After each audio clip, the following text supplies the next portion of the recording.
Really quickly before the video starts, I'm currently editing it and I'm encountering some problems. So unfortunately, I will not be looping any gameplay videos. It's just going to be the black Elgato no signal screen. Very scuffed, I know. Sorry, I'll mention it in the video, but I don't have access to an editing software anymore, and I'm learning a brand new one, and I managed to figure it out for the art diary I did a little bit ago, but for some reason my DaVinci got rid of those settings, so I physically cannot crop or edit any photos within the sequence. So, yeah, hopefully people don't mind listening to just the sound of my voice. Apologies, but I will go now so the video can start. Goodbye. I've never made a video like this before, so before I start, I want to say two things. Firstly, of course, I'm not a professional game critic. I'm just a girl who plays games and loves them. I, as a person, adore lore, fantasy, gameplay mechanics, and a lot of other subcategories I probably shouldn't get into, since this is already going to be a longer video than the average TikTok user attention span. So maybe I shouldn't make it even longer. I'm probably not gonna upload this to TikTok, Instagram, or whatever either. I think I'm only going to post this on YouTube just because of the type of video that it is, and because there's no way I'm getting this done within 3 minutes. It's probably gonna be 5, 7, maybe even 10. I don't know. I don't know how long this video is gonna be, but I think I'm just gonna put this on YouTube and call it a day. But anyway, secondly, this is not going to be scripted if you couldn't tell from how I'm speaking. But yeah, it's very likely if I write a script for this, I'm going to get hung up on editing it, tweaking it, whatever. I want what I have to say about this to flow as naturally as possible. Who knows, if this takes off or even if I flat have fun doing it, I'll do it again on a better level, refine it, talk more, whatever. God knows I have so much to talk about when it comes to lore for endless things I've come to love over the years, since I was basically a single digit child. But anyway, for the very first of its kind, I want to talk about a game I just finished like literally a few hours ago called The Adventures of Elliot, the Millennium Tales. I'm going to try to keep this basically spoiler free since the game is brand spanking new and I don't want to deter people from playing it if I drop what happens in this video. Overall, I love the game. It of course wasn't perfect, but I'll get into that a little bit later. For starters, the game is an experimental passion project, is what I want to call it. That's not what Square Enix called it. It's just what I want to call it. But it was made by Square Enix, but specifically by a team called Team Asuna that's within Square Enix. They were behind Octopath Traveler as one of their better known titles, and they were also behind the up and coming Final Fantasy game called Final Fantasy Resonance, which I will be playing over on twitch.tv/LumaFaye the moment it's out. I know, shameless plug, I'm sorry. For anyone new here, I cherish Square Enix. I have played at least one of every game series that the company has put out, and people in my community know I talk about Nier and Final Fantasy probably the most. Not even probably, I definitely talk about those the most in terms of what Square Enix has put out. There's other stuff as well, like The Legend of Zelda, Drakengard. Wait, Drakengod's also Square Enix. There's a lot. Like, if you ever come by any of my streams consistently, there's a lot I end up talking about. But this video is about Elliot. The game, when it was going to come out, was being raved about as a Zelda-like, as in like traditional Legend of Zelda games. So already off rip, it was very much up my alley because, like I already mentioned, I love The Legend of Zelda. It's one of my favorite series out there. Arguably my favorite. It's like depending on my mood, I'll either say Nier or I'll say Zelda, but they're always up there. Both of those games are always up there. The game definitely did have a Zelda vibe with Faye. Faye is the fairy that you'll see on the cover for the game. But yeah, Faye definitely had Zelda vibes because you could basically correlate that with Navi. And I'm pretty sure there was a Navi reference that I noticed in the demo, which if I can find the screenshot for it, I'll put it up on the screen right now so you guys can see what I mean. And then there was Huria, who's the princess on the cover behind Elliot.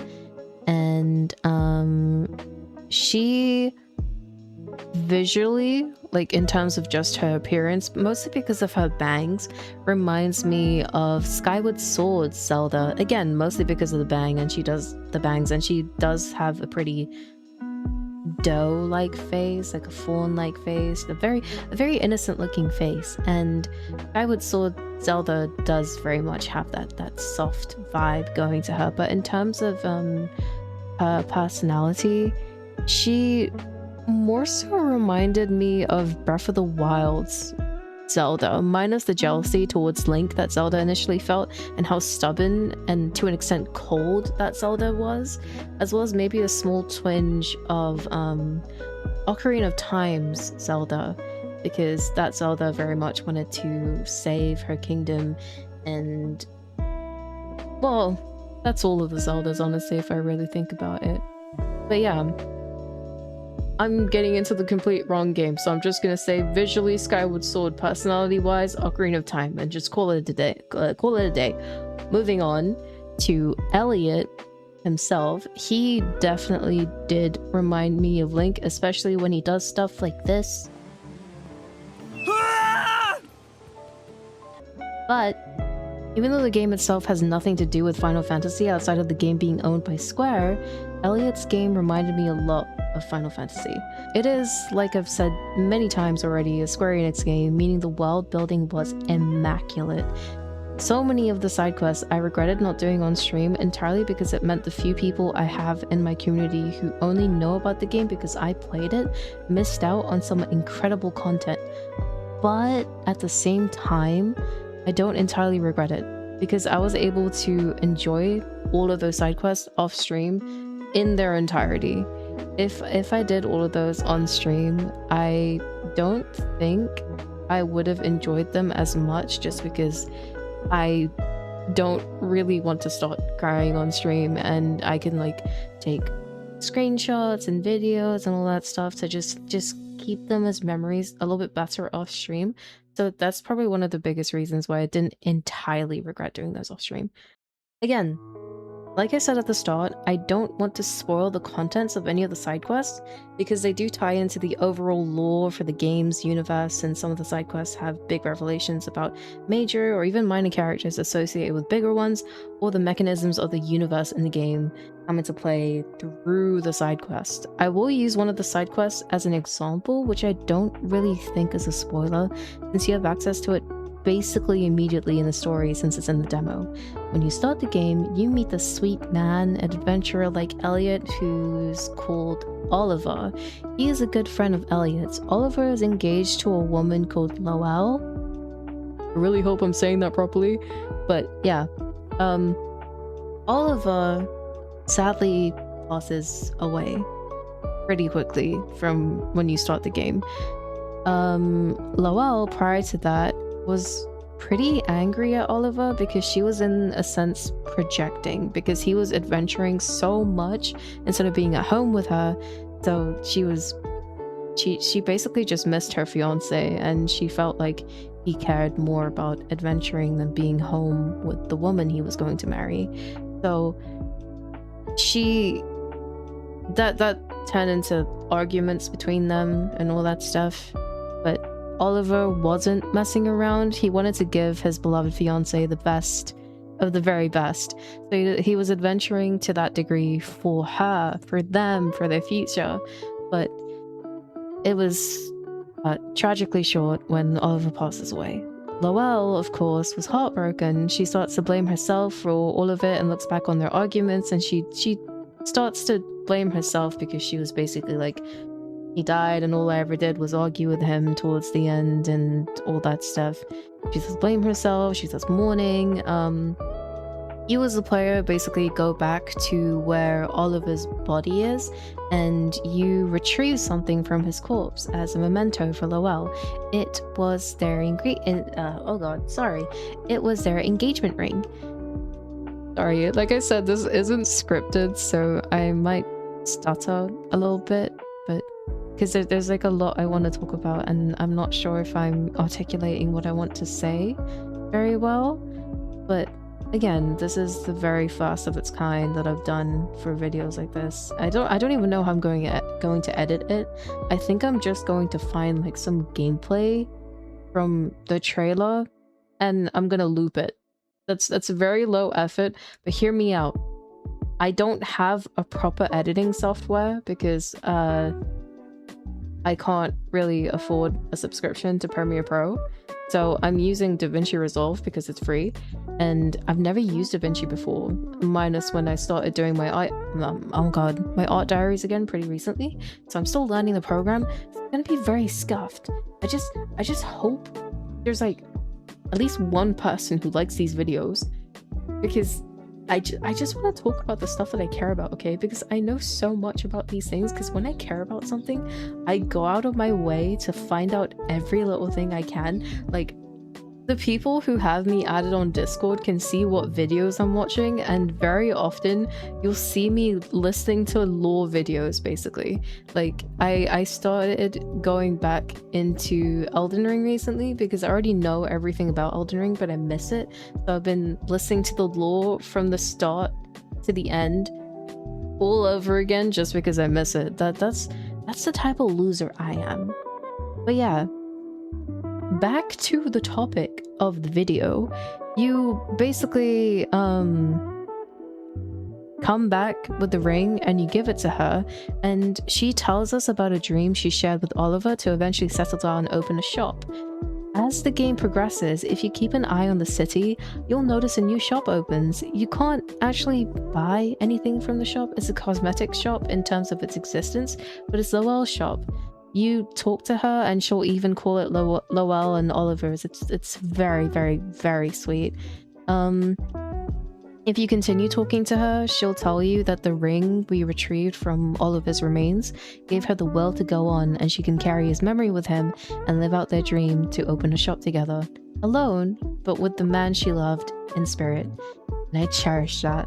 I love how Square manages to make you treasure more than the main cast in the story, how they build up the world around it, even with NPCs who never really directly impact you in terms of upgrades or whatever, but they can still leave an impression on you. There's even an old NPC who I really wish I was given a quest to bring him to Lowell, since he basically had the same message for her, since if you talk to him, he mentions his late wife and how he talks about the things she told him to keep her memory alive. But the ring ends up doing that for her, and honestly, it's a very natural way for how Lowell's story is handled, because you're not necessarily in the place to hear any sort of advice when tragedy strikes. It can take time depending on the person, or it might not even work later when you try to give advice to person depending on person to person, and they could need something else to help them push forward, which in Lowell's case was the ring. There is a lot more I could talk about with this, but like I said earlier, I don't want to spoil anything since the side quests get more and more relevant to the plot of the universe the more you play. So, to summarize, with the side quest portion, it's just classic Square Enix world building. Bittersweet quests, happy quests, downright sad ones. I definitely cried a lot for some of them. Yes, it's the easiest thing in the world to make me cry. I'm a loser in the sense of I just feel a lot, I care a lot, but that doesn't change the fact that something was just good, enjoyable, moving, endearing, devastating, whatever it might be. And Elliot does a great job at capturing that in many, many, many ways for so many cases throughout the entire game. So that is one of the reasons Elliot reminded me so much of Final Fantasy, but at the same time, that same point kind of just applies to all of Square Enix. There are more, though, that are a little closer to Final Fantasy. A more obvious one would be an NPC called Hurik. I mean, just look at him. He looks like Zack from Final Fantasy VII with Cloud's color palette, and to an extent, he also had Zack's personality. He is an adventurer like Elliot, but he's also a leader since he's in charge of the village in the Age of Reconstruction.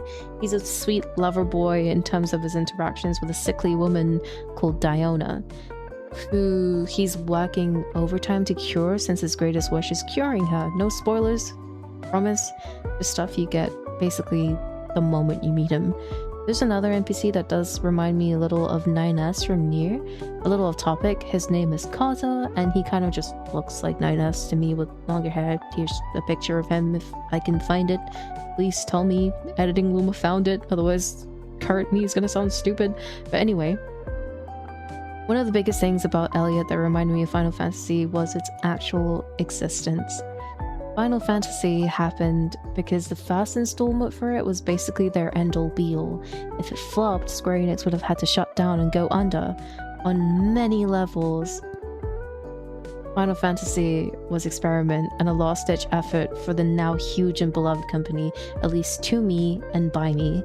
Of course, the stakes aren't that high with Elliot, they won't go under if it fails, but it definitely is experimental, both because it was stated as such, and the game does kind of have that vibe.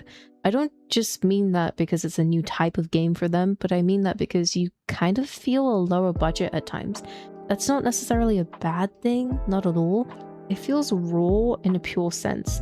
The mic quality, for example. Square Enix usually has impeccable sound, music, etc. When you play Elliot, at times the mic for the actual voice actors peaks. It definitely isn't the same quality for sound, but it didn't exactly put me off. Personally, at least. I honestly thought it was a little funny at times because I quite literally couldn't understand Elliot's battle cry when I threw out a double charged boomerang, for example. Happy returns!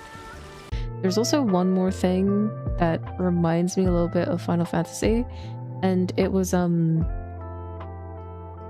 the first Final Fantasy, you return to a certain location that you do a very early fight in the game to finish the game. Elliot does that as well. I won't say what that location is, although that is kind of a spoiler, I'm sorry, but it was really nice to see that because when I experienced it, I was like, yeah, this is so early Square Enix coded. And honestly, it makes me even more excited for Final Fantasy Resonance because it's being handled by the same team who was behind Elliot, and I honestly think it's in great hands with Team Austin. I'm so excited. I've loved literally all their games so far. Mostly, anyway. I do want to talk about the things I did not like with Elliot because it wasn't perfect, but then again, what is? Boss-wise, I actually liked every single boss besides one. Just one. Oh my god, I hate that guy so bad. I just want to have a talk with the dev who conjured it up. I won't post a picture of him for obvious reasons. I'll just say his name. His name was Rouser of Destruction. Bosses, though, are preference. A lot of things are preference, so it feels hollow saying that, honestly. I don't like the fight, but it was super gimmicky. I, as a person, despise gimmicky things. I'm a huge skill check type of gal. I love hard fights or things that test me on how well I can handle actual gameplay and mechanics, not how well I play around gimmicks. So for me, that guy, hate him. Coding was wasted on birthing that monstrosity. Besides that, there were some fights I won't name because they're a little more spoilery to even name drop, but the point is I love them. The critique for the game, I think they could have coded Faye better. In a few ways, the game does seem to retain if you die, since even if you load a save file, you lose your streak. Your streak is basically, when you play the game, if you consistently kill enemies, you start to get a streak. The streak starts at, I think, 5. Pretty sure it's 5. And then it goes from a 1-star streak to a 2-star streak to a 3-star streak. And I lost my streak a lot of times because I would take contact damage, and contact damage, if you're new here, is my biggest enemy. I hate contact damage more than anything. It's so stupid. Why are you touching me? But yeah. Anyway, there was something else that might be agitating for, I guess, people who aren't used to having companions in their video games, but it's the fact that Faye's dialogue would cycle a lot. Even when you like already did something, and if you would die and reload your save, or you would just manually select the button after you die, the dialogue would just cycle, and I feel like they could have done that a little bit better. I don't really mind it, but people in my chat, an example, would complain, and it does seem like an oversight when she says the same thing over and over simply because I died. So maybe the game should have some kind of retention for that. There was one dialogue that she would repeat a lot that would make me laugh entirely because it felt like straight up rage bait. When you use... So sometimes when you take damage, Faye will be like, you should try using your shield sometimes. And it felt like rage bait to me personally because I literally had my shield up and I just lowered it, and right as I lowered it, I got hit by something and she would say it. So it to me, it was funny, but I can definitely see some people getting irritated by that. But in terms of Faye's actual coding, I didn't like it. I definitely feel like they could have done it better. So my solution for the game was I just didn't use her.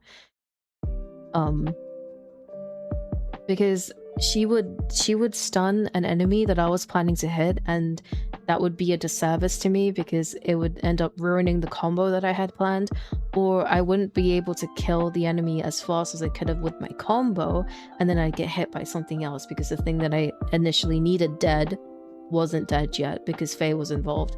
So for a majority of the game, I just didn't play with Faye.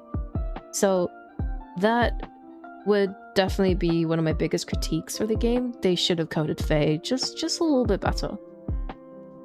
It kind of extended to the commands as well, because Faye has a set of commands to either hide, stay, go ahead, or was there another one? I'm not sure. But anyway, sometimes it felt like they flat didn't work. They just wouldn't do what the command was supposed to do. So I definitely feel like they could have done a little bit better with coding Faye.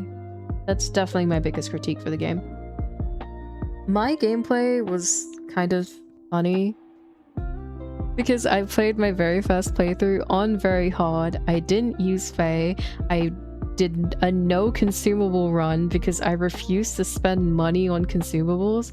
I would genuinely rather die a million times because I think it's stupid needing to pay money for consumables. It's fine with like Dark Souls games, for example, because you have your Estus loss or just any form of healing in Soul-like games. But when I need to physically pay in-game money to have consumables, I would honestly rather just learn to get good. And that's exactly what I did. For me, that's just how I like to play. So I played the game on like hard mode deluxe, and it was great. I had so much fun. The game's difficulty was amazing. It was seriously very fun. And as far as weapons go, I played the game pretty raw because I only used the sword and the boomerang because those were the most fun to me, but that might just be the long-term Zelda enjoyer in me because Link and his sword, sometimes boomerang, but boomerang isn't really that frequent. Anyway, that's how I played the game. Sword, boomerang, no consumables, no Faye, very hard. It was fun. I loved it. I do want to talk about the combat before I get deeper into my critiques about the game. I love the combat. The shield system, honestly, at first, I was a little on the fence about it, but the more I played, the more comfortable I got with it. It basically felt like, I guess, a more Souls-like variant of it would be a stamina shield system or a god system, like what Liza P had, but without the parrying part, until you upgrade the shield.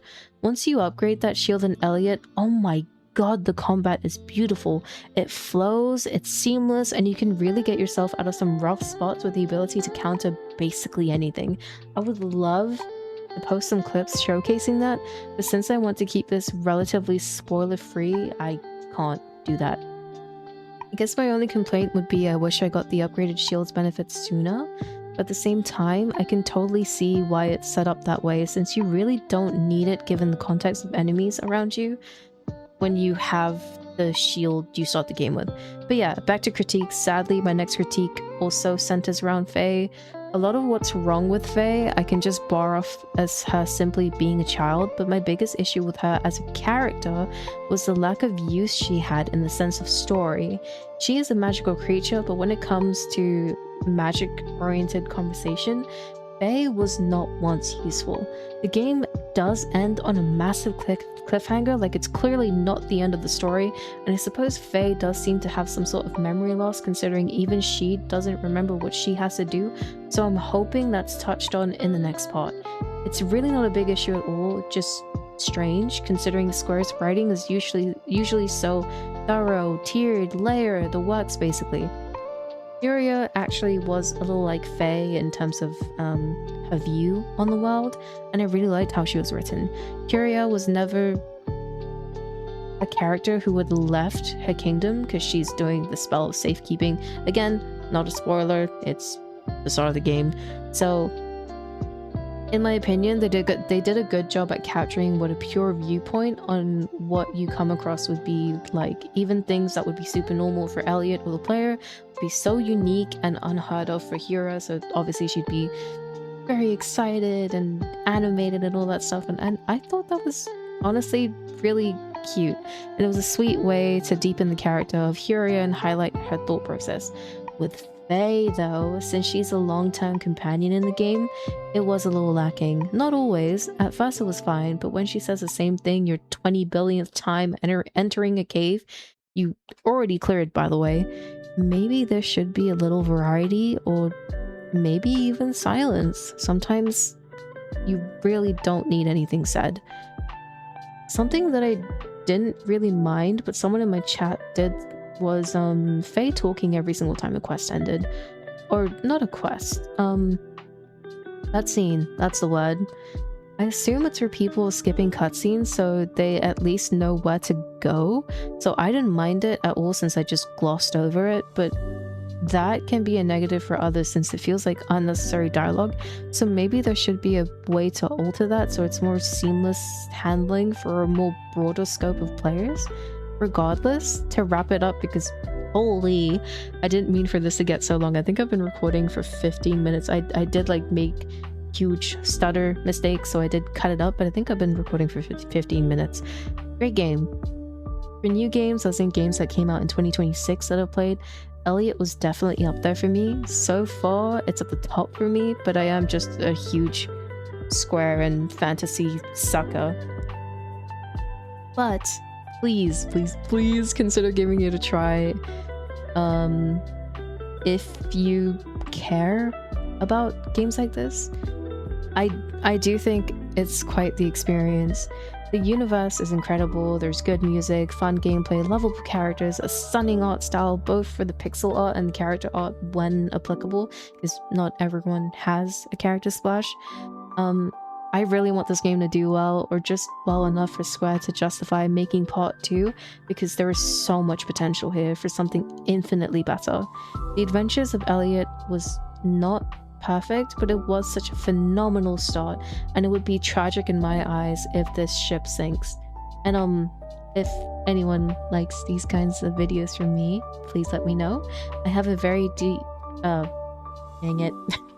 I have a very deep adoration for things I care about, and I would be delighted to share more like this if anyone's ever interested.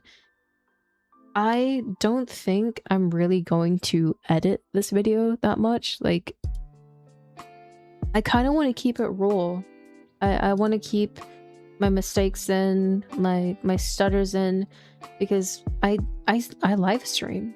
I live stream me playing games, I live stream me doing art, and it's just me. So I don't want to polish it too much. I just kind of want to talk about the things that I care about. So if there's a market for some, I don't mean like a profitable market in the like, yeah, I don't mean a market in like a market sense. If there's anyone who's just interested in stuff like this, let me know. I would love to talk about the things that I care about, whether it's a video game or even anime, or probably not the manhwas. I think I'd only ever talk about my manhwas or mangas or whatever's on stream. I don't think I want to make individual videos about that because I don't want to turn into like a fan base channel or whatever. But stuff like this, I'm down. Let me know though if anyone's interested, if anyone's not interested. I'll never do this again. Whatever you guys want. Thank you for listening. Thank you so much for listening. If anyone made it this far, you get a cookie from me. Goodbye.